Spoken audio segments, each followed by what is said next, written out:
twabonye avuga ngo hahirwa ababanguranya kuko aribo bazokwitwa abana b'Imana. Umuntu atarashika ku ntambwe ashobora kubanguranya icaha kigomba guhungabanya amahoro ari hagati y'umutima wiwe na kameremere y'umubiri iriko irakwega umutima uvuga ngo nshaka amahoro, nshaka Imana, ibi bintu birangirira nabi, ibi bintu birampungabanya. Kameremere nayo ngo nanjye ibi nivyo nshaka. Umuntu ataragera igihe ashobora kubanguranya urugamba, umuntu ataragera igihe ashobora gucira urubanza icaha akavuga ngo wacahawe, ndazi ko uri umwasi wanje, ndazi ko utanyifuriza neza, ndazi amagorwa nihanye muri ya ntambwe ya kabiri hariya, ndazi ingene nagize intuntu, ndazi ingene nabize ndiko ndihana, ndazi ingene nababajwe n'ivyaha bigenzi vyawe. None wacahawe, ndaguciriye urubanza, ndagutandukanije n'umutima wanje, ndahisemwo kubanguranya umutima wanje n'icaha cinyegeje muri kameremere. Uyu muntu atarashika kuri urwo rwego habakiriho ikintu gihambaye kigihaze kikibuze. Rero gucira urubanza icaha ukagisezera burundu, ukavuga ngo sinzosubira, narapfuye mu mugabane singira uwa Satani, narapfuye mu mugabane sinkimurondera. Hataragereka umuntu avuga ngo muri Egiputa narapfuyeyo, muri Egiputa sinzosubirayo kuko n'abariyo baragowe, ibintwega vyose binsubiza muri Egiputa sinzovyemerera. Imana yacu nidutabara wa Kristo ari mu rugendo yavuze ngo nagira ndawuduge uyu musozi ndawumenuke, ariko amageragezwa nayo, amageragezwa ariko aransubiza inyuma, ariko arakwega, avuga ngo kuko iyi ariyo nzira nziza ija mw'ijuru. Yemwe mwabahanuzi b'ibinyoma, yemwe mwanyosha mbi munyosha gusubira inyuma, nimunyirekere kuko mfise intumbero idasanzwe n'urudende rwanjye niyo kuminuka uyu musozi nkazogera hariya hejuru mu gasongero, ni ukuvuga nkanesha, nkasurmonta vyose, nkarangiza vyose. Imana yacu nidutabare. Rero gucira urubanza icaha ukagisezera burundu ni intambwe ikomeye cyane muri processus yo kuba umuhirwe mu bwami bwo mw'ijuru. Bene data bakozi ba kino kiganiro, igitondo gishashe sicoma ibi bintu bigakunda, sicoma umaze iminsi ufise ibikwizingirako, umaze iminsi ufise ibikwiboherako, umaze iminsi ufise ibyakunaniye kunesha, umaze iminsi ufise ibyaha bikwizingirako vyase kuko ubinesha, ariko ibanga ryo kubinesha rihagaze muri ino etape, muri ino processus. Hariho etape umuntu agerako uko atera agwana intambara, yihana ibyaha, yezwa, asenga, asaba Imana, agira inzara n'inyota byo kugororoka.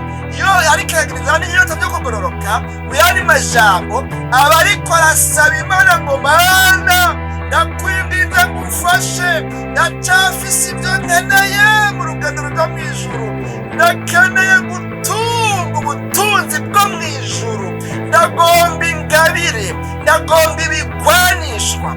Kuri ino etape rero iyo umuntu ariko arasenga gutyo agenda ahabwa kunesha, agenda yongerwa izindi mbaraga, agenda yongerwa ubundi bushobozi. None rero sinzi ibyo umazemwo iminsi urwana navyo, ariko bikaba biriko birakugora, nagomba kukubwira ngo shishikara aho nyene uhagarare muri urwo rugendo, hanyuma ugire autocritique, ugire auto evaluation, urabe za ntambwe zose twavuga. Nimba utakurikiranye bino biganiro byose, ufata umwanya ubirabe kuri runo rubuga, urabe abahirwe mu bwami bwo mu ijuru, parti ya mbere, parti ya kabiri, parti ya gatatu, parti ya kane, parti ya gatanu, parti ya gatandatu na parti y'indwi ariyo yiyi. Bizogufasha kugenda ukura buke buke, umunsi ku wundi, intambwe ku yindi. Bizogushikana ku rugero rw'uko uzosanga umutima w'Imana, ibigize Imana biri muri wewe. Imana yacu nidutabare. Icoma mu kumva agaciro ka zino nyigisho, icoma mu kumva uburemere bw'aya majambo, icoma mu kumva intumbero ya bino biganiro 8, mukamenya n'ico bifasha umuntu ari mu rugendo ruja mu ijuru.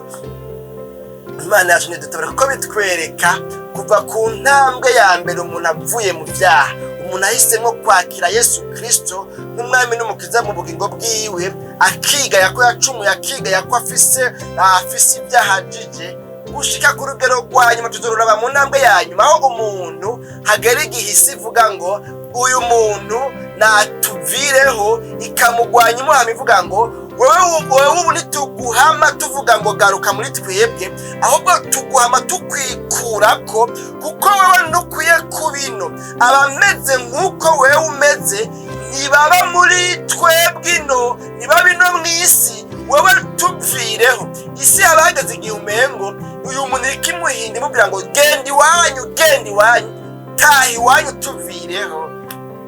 Imana yacu nidutabare bene data bakunzi ba kino kiganiro. Igitondo gishasha cacu kino musi n'amajambo rero.